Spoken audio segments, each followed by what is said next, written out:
Hey everyone, it's Scott here at Heroic Studios Gaming. How's it going? As you can tell by my shirt, I recorded this on Indigenous Peoples Day. If you saw my other video, that was made roughly the same time as this video is being made. I'm making this video today. I want to talk to you about a book series, and I realized recently that I made a huge mistake by talking about book series instead of like individual books, because like this particular book series I want to talk about today has at least 16, I think 17, possibly 18 books in it. And I am talking about them as one conglomerate rather than as, 16 different video materials. What am I thinking? Well, anyway, I've already started the precedent where I talk about a whole series of books instead of one book in a series. So I guess I got to talk about the whole series here. That's how it's just got to be. Today I'm going to talk to you about the Dresden Files, written by Jim Butcher. I have my copy here.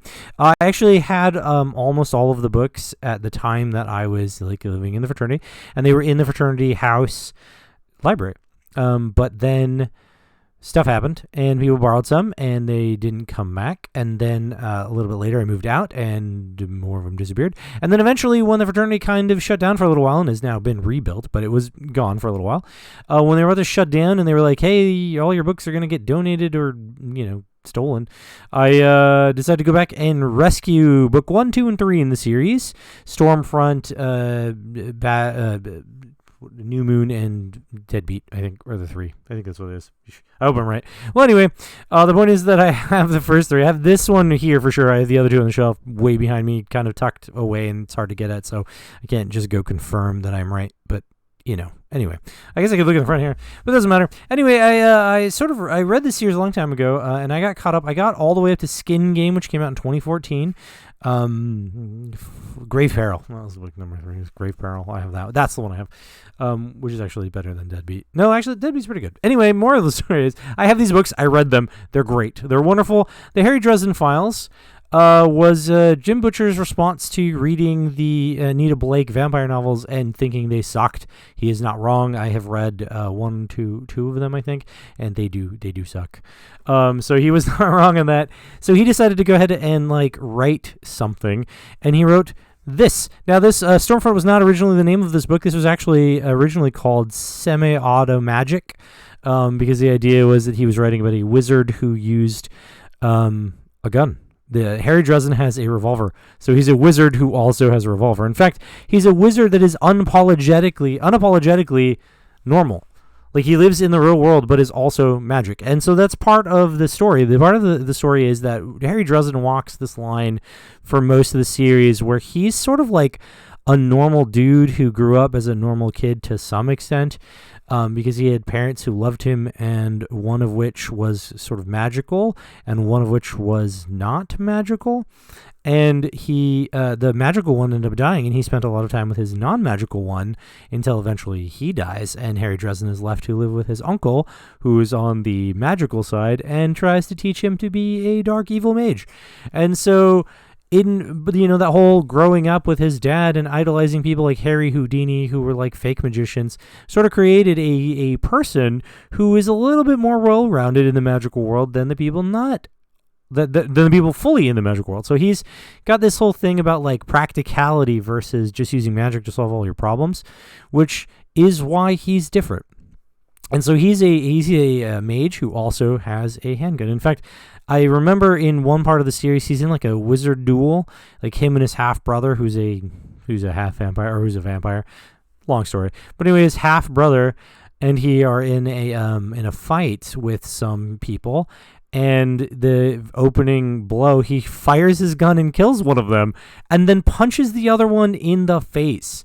And there's another part in this book alone, there's a scene where someone is coming at him to use magic, and he literally punches them in the face, thus breaking their nose and making it impossible for them to continue saying the spell they're saying. So instead of trying to charge up his own spell, he just punches the guy in the face, causing him to be thrown off his guard, which allows Harry to then hit him with a chair and some other stuff, right? So he's like a practical magician, which makes him different from most of the other magicians, which is why he's kind of a badass. But he lives a life that is somewhat exiled from the magical community because of some incident that happened to him when he was younger, which he was forgiven for. He was acquitted for. He killed his uncle who tried to kill him, and so he was acquitted for it.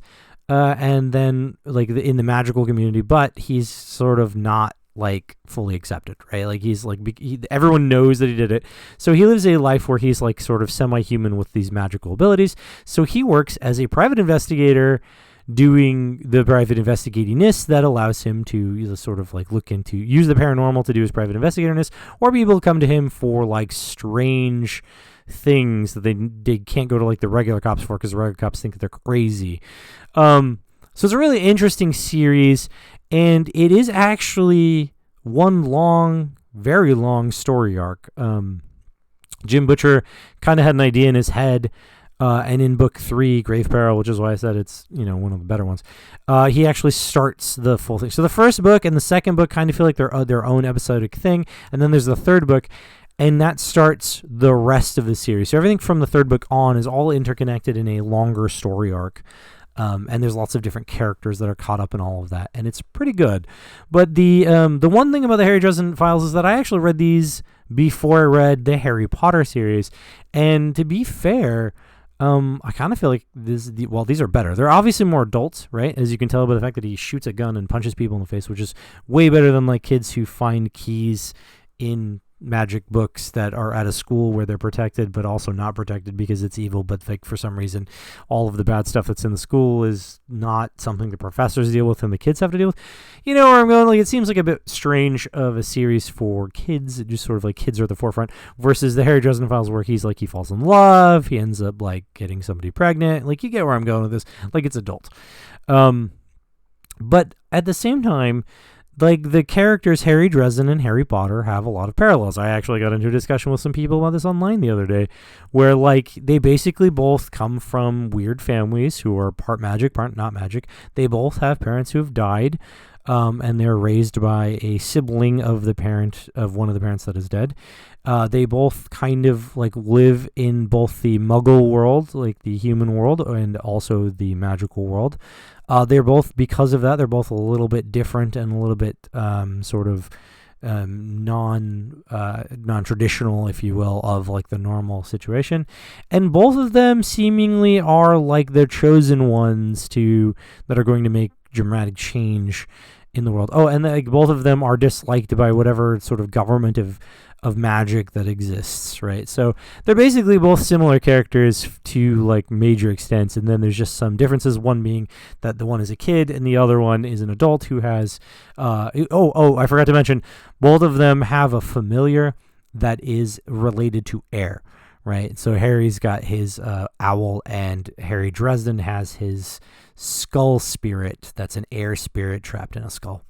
So like they're very similar characters in a lot of different ways, or in a lot of ways, but then they're slightly different. I mean, for example, Harry Dresden has a half brother, right, which Harry Potter doesn't, and stuff like that. Also, Harry Dresden's like teachers and mentors through the series are not people that were in love with his mom. So, that's the thing. But anyway, so the Harry Dresden Files, if you haven't read it, you should definitely pick it up. It is a very interesting read for the urban fantasy fan. Harry Dresden, I don't know how many times I like thought that certain situations were clever, or like what was thinking very similarly to the way that Dresden thinks. Like, he's in a situation, I'm like, why doesn't he just shoot the guy? And then he goes, I just thought, why don't I just shoot the guy? And I'm like, oh my gosh, practical. How about that? Like in a magic book, that's so strange. So that's a part of it. But the other thing, one of the things that is quite interesting is as you read it, you can actually see a progression for Jim Butcher. You can actually see where he begins to like learn sort of practical real worldy religions a bit, and starts kind of seeing like like the way that like the pagan society looks at magic and stuff. And starts coming out a little bit more in the later books than the earlier books. But at the same time, to be fair to him, I don't know to what extent he actually knew those things beforehand, because as with any new author, the earlier books are fairly well culled.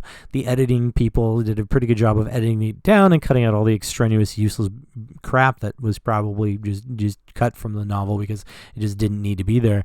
And then later books, because he has popularity and he has like a fan base, the later books, they do less editing and they just get larger for no reason. And there's a whole bunch of like weird, dumb stuff in the middle that doesn't need to be there. It is totally not part of the main story and doesn't even do a great job of sort of connecting everything. They're just kind of there, and there's side stories that maybe later come up in later books, and he's like setting seeds, sure, but like he could do that the same way that the earlier books did, where there's like a little bit of seed and then we find out more about it in a whole book later. So I don't know. Anyway, so maybe he knew about it beforehand, but it does feel as the stories progress that there's like more involvement of like, you know, mysticism and stuff that like really exists in the world that people really believe in right now. And so that's a cool like change where you start to see that sort of happening. But there are a lot of books. This book, Stormfront, came out in 2000, and it was started in 1997 because it took 3 years before it came out, and it came out in 2000. It was his first novel, as far as I'm aware. He later went on to write like a couple of different series. He's now like written quite a bit. And he's got like the Codex Alera series and like this other one. Anyway, so Skin Game, I think, was book number 16, maybe 17. Skin Game is the last one I read. There's like the story is long. And Skin Game came out in 2014, I think is what I said. I think that's what it was. Skin Game came out in 2014, and then after that, I kind of didn't read the next one. I think the next one was called Peace Talks. Maybe Skin Game came out in 2015. I think the next one was Peace Talks, and that just came out last year. And so I haven't read that one. I might. But I had trouble getting past, I think it was Cold Days.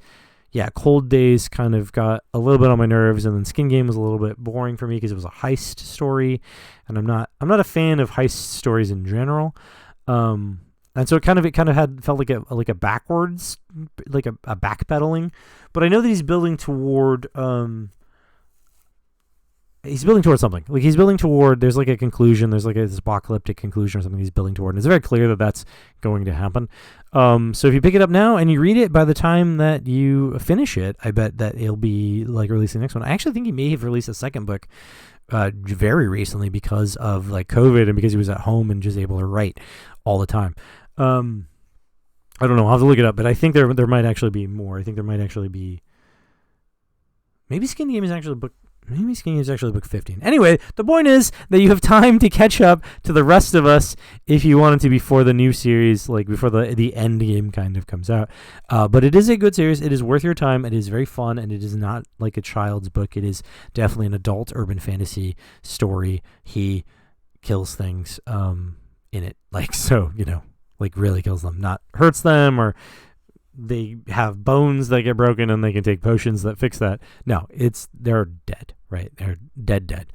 And he almost dies a couple times himself. So anyway, that's it for this. This is the Harry Dresden series. I suggest picking it up. Stormfront. At least read Stormfront if you don't want to try the whole thing. Just read Stormfront and you can see what I'm talking about. It's pretty good, pretty darn good. It's a solid book. And it's like there's he's on two cases that turn out to be kind of related. It's pretty cool. It's well written, well done, very noir style in the beginning. And that's it. So that's it for me. I just wanted to share that with you guys. That's my one of my book series. Had a tremendous impact on me. I give it the 2 thumbs up. I almost forget to give it a review. Give it the 2 thumbs up. And I'll tell you, it had a tremendous impact on me because it was what made me think that urban fantasy could be good. Because prior to that, I was beginning to think that it couldn't, because every urban fantasy novel I read was pretty sucky. Even the ones that were like really popular with my friends were still pretty sucky. The whole City of Bones, City of Angels, whatever that business was, that the that got on my nerves real fast, real fast. So anyway, I give it 2 thumbs up. I do recommend it if you like that. And it really, like I said, it built on my love of urban fantasy. And for a long time, that was kind of a thing I was stuck on. But urban fantasy, that is also a genre that sort of fits in with Shadowrun. And so, helped me with that whole business. So anyway, that's it. I will leave you and let you go about your business. Have a good day, and I'll see you on the other side.